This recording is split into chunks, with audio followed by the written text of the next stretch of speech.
हाँ जी, अस्सलाम वालेकुम। की हाल है? ठीक ठाक। अच्छा, इंडिया का एक पुलिस अफसर आ ते हुण शराब पी के ओनू समझ नहीं आ रही मैं जाना किधर नू आ ते गड्डी मैं किधर चढ़ाई है।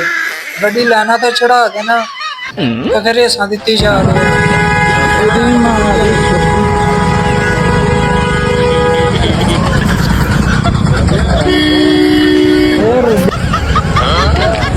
ਇਹ ਕਾਹਨੂੰ ਚੜਾਈ ਆ